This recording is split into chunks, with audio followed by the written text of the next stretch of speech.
Nothing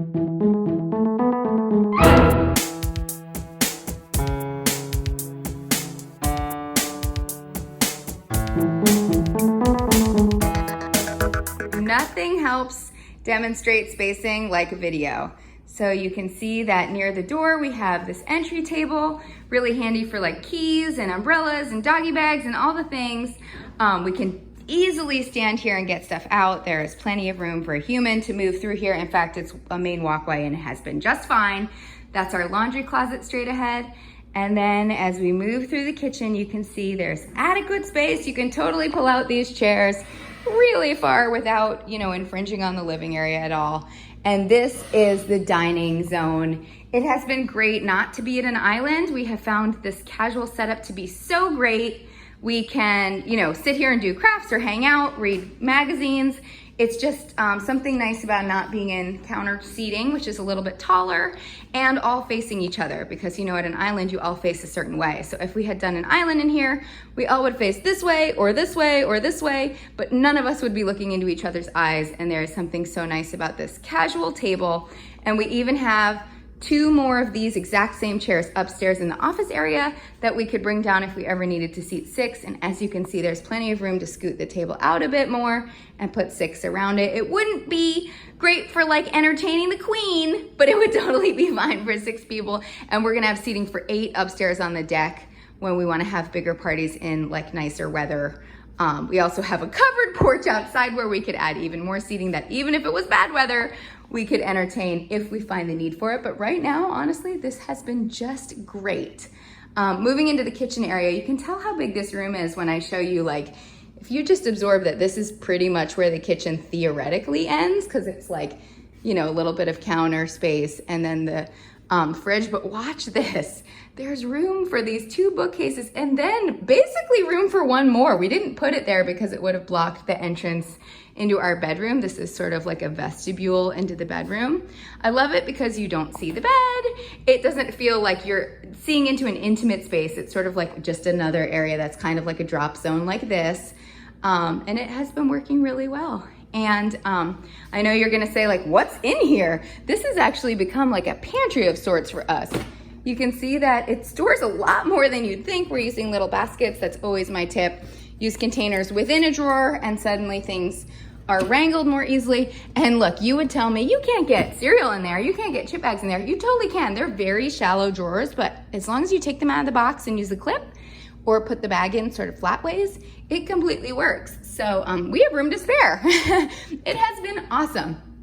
And I know that you might ask to see what's in this door too, so allow me to show you. A lot of people have been asking. This is basically like a utility room.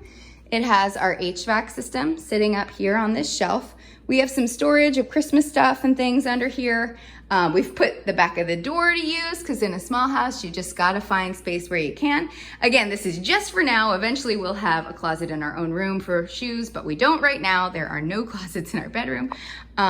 And this is the water heater over here. We would like to go tankless with this, and then we'll gain a lot more space because actually, if you can see, the stairs come down this wall. So there is all this space, lots of good storage, especially if we did some sort of built-in or shoved a drawer back there, we could use the depth really well in here. So that is what's in that closet. And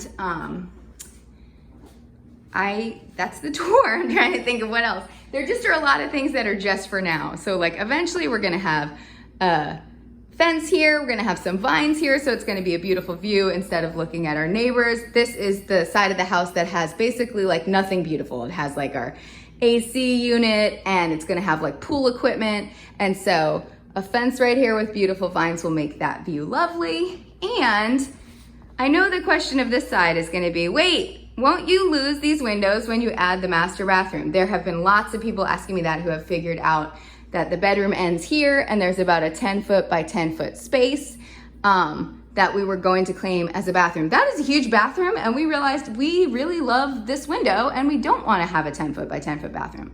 So we are gonna save half the window, still have beautiful light streaming in and a nice view, and we'll add the bathroom to this point essentially and still get to see the pod. Just kidding, the pod will leave, but we'll still get the view of the beautiful trees out here. So It's funny, we thought we wouldn't miss this window because it's under the overhang of the porch. If you can see, it's like a very covered area, and you can't tell in the video, but in real life, less light comes in. This window is very bright, and this window is somewhat dark.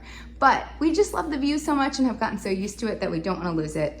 So we're gonna compromise, make the bathroom go, you know, about 5 by 10 instead of 10 by 10. That's still a totally great size. And then we'll get to keep the window. I forget, are there any other questions you're gonna ask me? Probably. The other thing I keep getting is like, okay, if this is just like a little casual living area, are you not using the big one upstairs, or are you not using this one? We are totally using both. This one is like kids hang out while we cook. They do a sticker book in the morning in their PJs. They hang out while we like, you know, do like the morning routine in the kitchen. But we do just scamper up these stairs and we're in the family room, and that's where the TV and, you know, it's like a formal, not formal, but it's the real living area. It has the big couch. This is just 2 chairs and a poof.